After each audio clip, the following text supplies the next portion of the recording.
తీసుకోవాలి.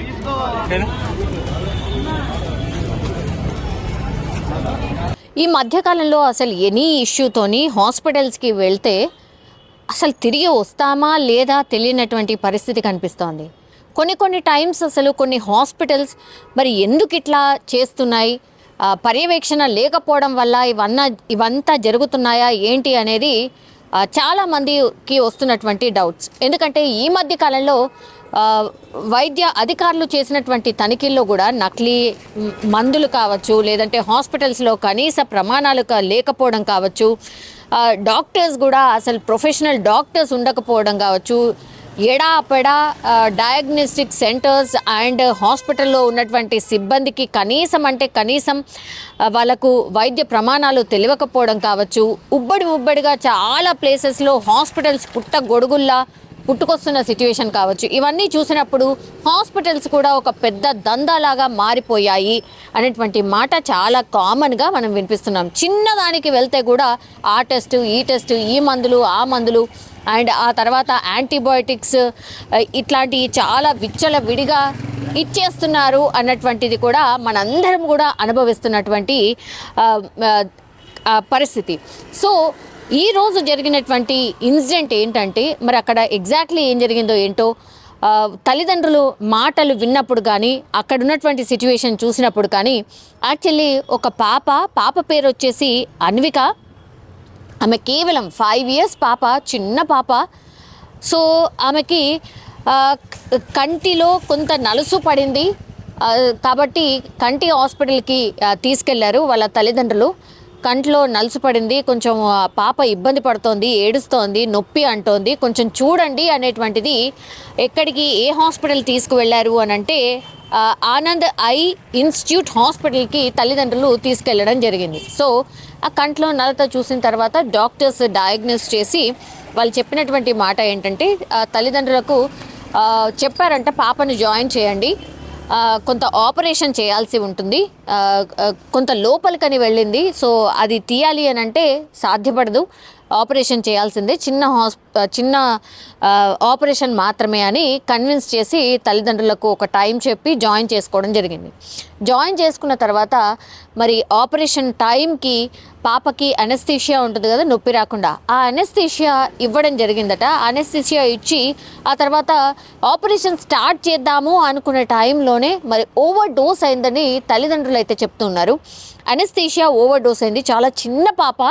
మరి అక్కడ నిజంగా అనుభవం ఉన్నటువంటి అనెస్థీషియన్ ఉన్నాడా లేదా, మరి ఇష్యూ అయితే మేము కేవలం ఐ హాస్పిటల్కి ఆ పాపకి కంట్లో నలత ఉంది అది తీయడానికి మాత్రమే వెళ్తే వాళ్ళు ఆపరేషన్ అన్నారు. సరే కావచ్చు మేబీ అని అనుకుంటాం, అంటే డాక్టర్స్ మీదనే జనరలీ మనం డిపెండ్ అయ్యి వాళ్ళు ఏం చెప్తే అది వింటూ ఉంటాం. ఇవన్నీ రివ్యూస్ అన్నీ చూసుకొనే వచ్చాం. ఈ హాస్పిటల్కి వెళ్తే కూడా చాలా మంచి ట్రీట్మెంట్ ఉంది అని తెలుసుకొనే వచ్చాం.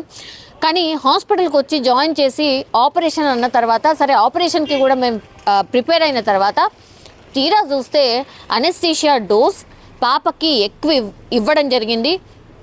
ఆమెకి ఇచ్చిన వెంటనే ఆమె అపస్మారక స్థితిలోకి వెళ్ళడం అండ్ ఆ తర్వాత అంటే జస్ట్ మైనర్ ఆపరేషనే అని అనుకుంటే అనెస్థీషియా డోస్ చాలా ఎక్కువగా ఇవ్వడం వల్ల పాప గుండె ఆగిపోయి అక్కడికక్కడే చనిపోయింది అనేటువంటిది తల్లిదండ్రులు చెప్తున్నటువంటి వర్షన్.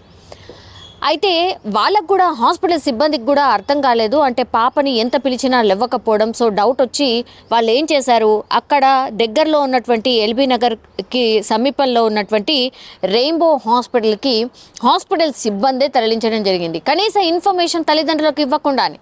కాబట్టి ఈ అరవింద్ ఐ హాస్పిటల్లోనే ఏదో జరిగింది, మా పాప అక్కడే చనిపోయింది, బట్ మాకు హైడ్ చేసి మా పాపని మాకు కనీస ఇన్ఫర్మేషన్ ఇవ్వకుండానే ఇంకో హాస్పిటల్కి తరలించడం జరిగింది. అక్కడ తరలించిన తర్వాత మీ పాప చనిపోయింది అన్నటువంటి వార్తని ఆల్ ఆఫ్ సడన్ మాకు చెప్పారు. సో అరవింద్ ఐ హాస్పిటల్లోనే ఏదో జరిగింది, మా పాపకి ఏదో జస్ట్ కంట్లో నలత పడింది అని తీసుకొస్తే అన్విక శవాన్ని మాకు ఇచ్చారు. అసలు ఎవరు దీనికి రెస్పాన్సిబుల్? చిన్న పాపను కనీసం కూడా ఇంత కూడా ఆలోచించడం, డబ్బుల కోసం మీరు ఎంతైనా తెగిస్తారా? అనస్థీషియా ఎంత మోతాదులో ఇవ్వాలన్న కనీసం జ్ఞానం లేని వాళ్ళని పెట్టుకుంటారా? ఇవన్నీ కూడా తల్లిదండ్రులు క్వశ్చన్ చేస్తున్న పరిస్థితి. ఇంకా మీ పాప చనిపోయింది అని చెప్పిన తర్వాత మాత్రం తల్లిదండ్రులు బోర్న ఏడవడమే కాదు, ఇంకా హాస్పిటల్ మీద దాడి చేసే పరిస్థితి వరకు వెళ్ళారు. వాళ్ళ తల్లిదండ్రుల రోదనలు హాస్పిటల్ అంతా మిన్నంటిన పరిస్థితి. చిన్న పాప జస్ట్ కంటిలో నలత పడింది అని తీసుకొస్తే ఆమె శవాన్ని వాళ్ళ తల్లిదండ్రుల చేతిలో పెట్టారంటే అసలు ఏం జరుగుతోంది? హాస్పిటల్ వ్యవస్థ ఎట్లా ఉన్నాయి? అసలు పర్యవేక్షణ ఎవరిదన్నా ఉందా లేదా? ఆ డాక్టర్స్ అసలు నిజంగానే మంచిగానే చదువుకొని వాళ్ళకి కనీస అవగాహన ఉన్న వాళ్ళనే అసలు ఈ డాక్టర్స్ కావచ్చు, లేదంటే ఈ హాస్పిటల్స్ కావచ్చు పెట్టుకుంటున్నాయా? ఎందుకు ఇట్లా జీవితాలతో ఆర్ ప్రాణాలతో చెలగాటమాడుతున్నాయి హాస్పిటల్స్ అనేది కూడా మరోసారి అందరూ మాట్లాడుతున్న పరిస్థితి. ఎందుకంటే అన్విక కేవలం 5 సంవత్సరాల అన్విక కేవలం కంట్లో ఏదో చిన్న నలత పడింది అని తీసుకొస్తే చంపి మా చేతిలో పెట్టారు, ఈ హాస్పిటల్స్ని వదలొద్దు, ఈ హాస్పిటల్స్ మీద కనీస పర్యవేక్షణ ఉండట్లేదు గవర్నమెంట్ది అనేది కూడా ఆరోపణ చేస్తున్న పరిస్థితి. అన్విక డెడ్ బాడీని తీసుకొని హాస్పిటల్లో తల్లిదండ్రులు ధర్నా చేస్తున్న పరిస్థితి. ఆ తర్వాత పోలీసులు ఇరువురితో అంటే హాస్పిటల్ యాజమాన్యం కావచ్చు, పాపకు సంబంధించిన పేరెంట్స్తో మాట్లాడడం, కేసు నమోదు చేయడం, అసలు ఏం జరిగింది ఏంటి అనేది ఇన్వెస్టిగేషన్ చేస్తున్న పరిస్థితి. కానీ ఎంత ఇన్వెస్టిగేషన్ చేసినా ఏం చేసినా వాళ్ళ పాప అయితే తిరిగి రాదు కదా. ఈ హాస్పిటల్ మీద సరైన పర్యవేక్షణ ఉండట్లేదు గవర్నమెంట్ది. అందుకే చాలా హాస్పిటల్స్ ఇట్లాగే ఉన్నాయి. అసలు కనీస ప్రమాణాలు లేకుండానే చాలా ప్రైవేట్ హాస్పిటల్స్ పుట్టుకొచ్చాయి. ఇది కేవలం దందాలాగా మారిపోయింది. పూర్తిగా ప్రజల ప్రాణాలతో లిటరల్లీ ఆడుకుంటున్నాయి హాస్పిటల్స్ అనేది కూడా చాలామంది కామన్ పీపుల్ కూడా ఈ ఇన్సిడెంట్ చూసిన తర్వాత మాట్లాడుతున్న పరిస్థితి. కానీ పాపం అన్విక పేరెంట్స్కి మాత్రం ఇది తీరని లోటు. బికాజ్ ఎవరైనా సరే ఈ వార్త విన్న తర్వాత చెలించిపోవాల్సిన సిచ్యువేషనే.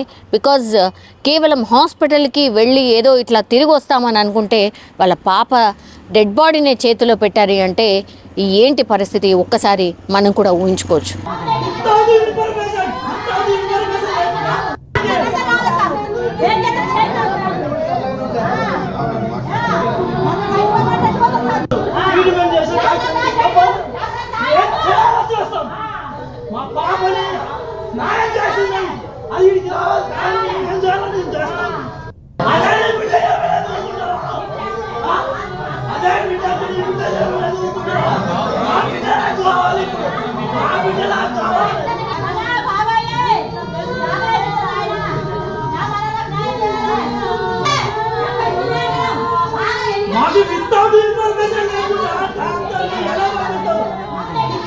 information